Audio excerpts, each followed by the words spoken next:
नमस्कार, आप देख रहे हैं DTN RST। Bahujan Samaj party अध्यक्ष मायावती ने कहा, इसमें कोई संदेह नहीं है कि बसपा देश की एकमात्र ऐसी पार्टी है जो डॉक्टर भीमराव अंबेडकर के आंदोलन का प्रचार करती है और दलितों व अन्य उपेक्षित वर्गों के कल्याण के सिद्धांतों पर काम करती है। जब से बसपा के सांसद या विधायक बने हैं तथा उत्तर प्रदेश में ये पार्टी कई बार सत्ता में आई है, तब से केंद्र और राज्य की सत्तारूढ़ और विपक्षी पार्टियों ने बसपा को कमजोर करने के लिए हर तरह के हथकंडे अपनाए हैं। पेश एक रिपोर्ट। देश में परम पूज्य बाबा साहब डॉक्टर भीमराव अम्बेडकर की मूवमेंट को आगे बढ़ाने वाली तथा दलितों एवं अन्य उपेक्षित वर्गों की बहुजन हिताय व बहुजन सुखाय के सिद्धांतों पर चलने वाली यहाँ एकमात्र अम्बेडकरवादी पार्टी केवल बीएसपी। और जब से इस पार्टी के सांसद व विधायक आदि बने हैं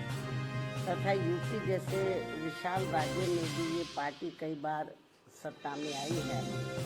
तो तब से केंद्र व राज्यों की भी सत्ताधारी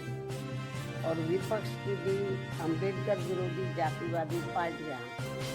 किस्म किस्म के साम दाम दंड भेद आदि अनेकों हथकंडे इस्तेमाल करके बीएसपी को कमजोर करने में लगे। और इस मामले में सत्ता व विपक्ष में बैठी जातिवादी पार्टियों ने पर्दे के पीछे से विशेषकर दलित एवं अन्य उपेक्षित वर्गों में से कुछ अवसरवादी व स्वार्थी किस्म के लोगों को मैनेज करके तथा उनके जरिए अभी तक जो भी अनेकों संगठन व पार्टियां आदि बनवाई हैं, तो उन्हें फिर ये पार्टियां अपने फायदे के हिसाब से सक्रिय करके व विशेषकर बीएसपी के मजबूत रहे राज्यों में और उसमें भी उत्तर प्रदेश में किस्म किस्म के हथकंडे इस्तेमाल करके यहाँ दलितों एवं अन्य उपेक्षित वर्गों के लोगों को गुमराह करके उनके वोटों को बांटने में लगी है ताकि बीएसपी आगे बढ़ने से रुक जाए। ऐसे में दलित एवं अन्य उपेक्षित वर्गों में से बने इस किस्म के पार्टी विरोधी संगठनों एवं पार्टियों से इन वर्गों के लोगों को जरूर सावधान रहना है, अर्थात इन्हें ऐसे सभी स्वार्थी एवं अवसरवादी पार्टियों व संगठनों से सदैव दूरी बनाकर रखना है, क्योंकि इस किस्म के संगठनों व पार्टियों से बाबा साहब डॉक्टर भीमराव अम्बेडकर एवं बीएसपी के जन्मदाता व संस्थापक मान्यवर श्री कांशीराम जी की बहुजन हिताय व बहुजन सुखाय की मूवमेंट से कुछ भी लेना देना नहीं है, जबकि वास्तव में इनकी मूवमेंट को आगे बढ़ाने के लिए बीएसपी पूरे जी जान से लगी हुई है, जिसे आगे बढ़ते एवं मजबूत होते हुए देखकर अब पूरे देश में व खासकर यूपी में जहाँ सत्ता एवं विपक्ष में विपक्ष की सभी जातिवादी पार्टियां बहुत ज़्यादा दुखी व चिंतित थी। और अब पिछले कुछ समय से जब से बीएसपी फिर से मजबूत होनी शुरू हुई है, तो तब से अब यह सभी विरोधी पार्टियां विशेषकर दलित वर्ग से जुड़े अवसरवादी व स्वार्थी किस्म के संगठनों व पार्टियों आदि को विभिन्न स्तर पर इस्तेमाल करके तथा उनके जरिए आए दिन किस्म किस्म के कार्यक्रम आदि करवा के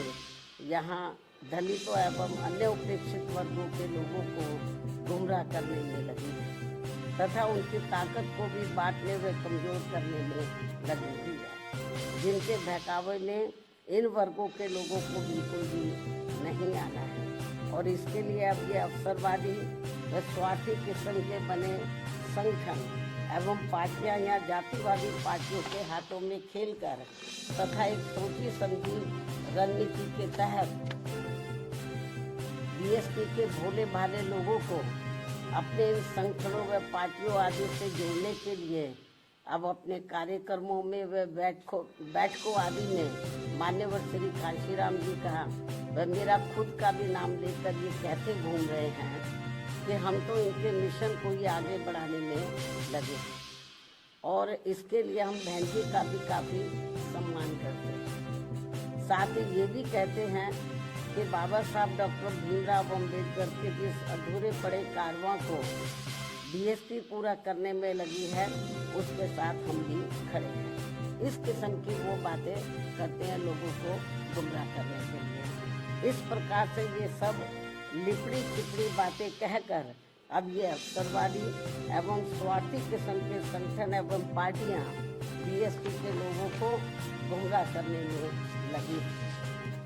तथा इस पार्टी को कमजोर करने में लगी है। जबकि इस मामले में हमारी पार्टी का ये कहना है कि यदि इनकी सब बातों में रत्ती भर भी सच्चाई होती तो तब फिर ये लोग विरोधी पार्टियों के हाथों में खेलकर अपने अनेकों संगठन एवं पार्टियां अभी नहीं बनाते और फिर ये लोग सीधे बीएसपी से ही जुड़कर अपनी बहुजन हिताय व बहुजन सुखाय की पार्टी को ही मजबूत करते। लेकिन ऐसा ना करके ये लोग एक सोची समझी रणनीति के तहत इस किस्म की बातें कहकर हमारे बीएसपी से जुड़े भोले भाले दलितों एवं अन्य उपेक्षित वर्गों के लोगों को गुमराह करने में लगे हैं। इस किस्म की बातें कहकर बीएसपी को आगे बढ़ने से रोकना सचेत रहना है, ताकि यहाँ जातिवादी पार्टियां इनके जरिए बीएसपी को कमजोर व खत्म करने के अपने इस मकसद में कामयाब ना हो सके। इतना ही नहीं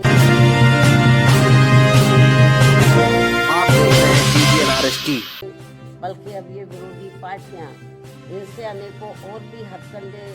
इस्तेमाल करवा सकती हैं, ताकि फिर देश में बीएसपी का अस्तित्व ही ना के बराबर रह जाए। इसके साथ ही अब तो ये जातिवादी पार्टियां अपने राजनीतिक लाभ के लिए इन स्वार्थी व अवसरवादी संगठनों एवं पार्टियों को जिंदा रखने के लिए चुनाव में अपने वोट भी ट्रांसफर करा के इनके अब एक आधी एमपी व एमएलए भी जितवा कर भेजेंगे। इतना ही नहीं बल्कि ईवीएम में भी धांधली करा के अब बीएसपी के उम्मीदवारों को जीतने भी नहीं दे रही है,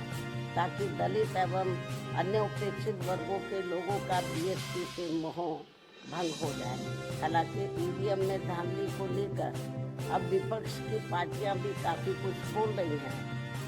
ऐसे में अब हमारी पार्टी से अधिकांश विपक्ष की पार्टियां भी यही चाहती हैं कि देश में सभी छोटे बड़े चुनाव पूर्व की तरह ही बैलेट पेपर के जरिए होने चाहिए, जो वर्तमान सरकार के रहते कुछ संभव नहीं हो सकता। लेकिन उम्मीद है कि सत्ता परिवर्तन होने के बाद ये सब संभव हो जाए। इसलिए ऐसी संभावना के चलते अभी अपनी पार्टी के लोगों को भी कतई निराश नहीं होना है, बल्कि इनको अपनी पार्टी को हर स्तर पर मजबूत बनाते रहना बहुत जरूरी है, क्योंकि देश में वर्तमान में चल रहे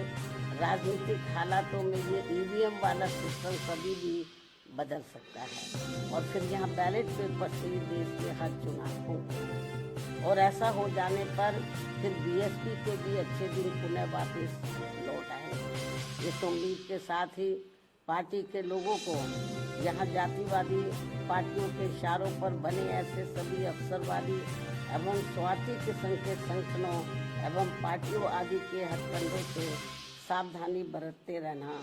बहुत जरूरी है। इसके साथ ही पार्टी के लोगों को अपनी एकमात्र हितैषी पार्टी बीएसपी के जनाधार को बढ़ाने की तरफ भी इन्हें विशेष ध्यान देना है, ताकि फिर अपनी ये पार्टी खासकर यूपी में पुनः पूर्ण बहुमत के आधार पर सत्ता में आसीन हो सके, जो ये सब जन के हित में होना यहाँ बहुत जरूरी है। इसलिए कांग्रेस, बीजेपी व सपा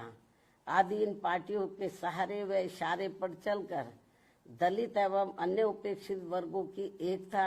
व इनकी एकमात्र हितैषी एवं अम्बेडकरवादी पार्टी बीएसपी को कमजोर करने वाले ऐसे सभी अवसरवादी व स्वार्थी संगठनों एवं पार्टियों के नेता चाहे अपने निजी स्वार्थ में सांसद, विधायक व मंत्री आदि क्यों न बन जाएं, तो भी इससे इन वर्गों के लोगों का कुछ भला होने वाला नहीं। इसके अलावा यहाँ मैं ये भी कहना चाहूँगी कि पिछले कुछ समय से हमें ये देखने के लिए मिल रहा है कि देश की राजनीति में एक दूसरे के विरुद्ध द्वेष, विद्वेष, संकीर्णता व मुकदमेबाजी आदि की नकारात्मकता इस हद तक बढ़ गई है कि आए दिन नेताओं के बीच किसी न किसी विषय को लेकर होने वाली असभ्य एवं अभद्र आचरण से जनता काफी हैरान व दुखी भी है कि अतः वर्तमान में चल रहे ऐसे हालातों में इन लोगों से सही जन व देश हित भला फिर कैसे संभव हो सकता है, जबकि वास्तव में देश में ऐसा फैला विषैला माहौल सीधे तौर पर यहाँ के विकास व आत्मनिर्भरता के प्रयास को बाधित कर रहा है तथा देश के धनाढ्यों की संपत्ति अब ज्यादातर विदेशी निवेश में जाने लगी, जिससे यहाँ की अपार गरीबी, बेरोजगारी, अशिक्षा व पिछड़ापन आदि की ज्वलंत समस्याएं और भी ज्यादा गंभीर होती जा रही है। और इस बीच भारतीय अर्थव्यवस्था में अस्थिरता की मिल रही खबरें भी अति चिंतनीय हैं। देश के जीडीपी ग्रोथ में गरीब बहुजनों की उचित भागीदारी न होना अर्थात देश के विकास में सब समाज का हित निहित नहीं होना, ये वास्तविक कारण है जो सबके विकास को अपेक्षित संतोष नहीं दे पा रहा है। इसलिए सबका विकास होना जरूरी है। साथ ही देश के गरीबी एवं बेरोजगारी मुक्त बहुअपेक्षित विकास यानी कि सुखी संपन्न लोगों के विकसित भारत के निर्माण में केंद्र की बहुजन हितैषी नीतियों के साथ साथ राज्यों के गुड गवर्नेंस की भी भरपूर भूमिका न होना ये भी सोचने की बात है, जबकि यूपी जैसे बड़े राज्यों को भी सबके विकास का दायित्व निभाना अत्यंत आवश्यक है। इतना ही नहीं बल्कि वर्षों से अपने देश की सीमाएं भी पूरे तौर से सुरक्षित नहीं होने के कारण यहाँ समय समय पर आतंकवादी वारदातें भी आए दिन घटित होती रहती है। अभी हाल ही में पहलगाम की हुई ताज़ा घटना इस बात का खास उदाहरण है जो अति दुखद व चिंतनीय भी है, जिस पर इस समय देश में काफ़ी राजनीति भी की जा रही है। ये भी बड़े दुर्भाग्य की बात है जो नहीं होनी चाहिए। वहीं दूसरी तरफ अब देश में कोरोना का भी तेजी से प्रकोप बढ़ रहा है, जिसके रोकथाम के लिए भी सभी राज्य सरकारों को विशेष ध्यान देना चाहिए। साथ ही देश में लगातार बढ़ रही गरीबी एवं महंगाई आदि ने भी लोगों को अब काफी तोड़ कर रख दिया है। कुछ भागों में भारी वर्षा व तूफान आदि आने की वजह से भी लोग बहुत ज़्यादा मुश्किल में हैं। इन सब मामलों में भी केंद्र व राज्य सरकारों को जरूर ध्यान देना चाहिए। साथ ही सरकारें कार्यक्रमों के प्रति गंभीर व संवेदनशील न होने के कारण आए दिन मच्छी भगदड़ में हो रही मौतें भी अति चिंता की बात है। इस ओर भी सरकारों को जरूर ध्यान देना चाहिए। अब मैं अपनी बात यहीं समाप्त करती हूँ। धन्यवाद। जय भीम व जय भारत।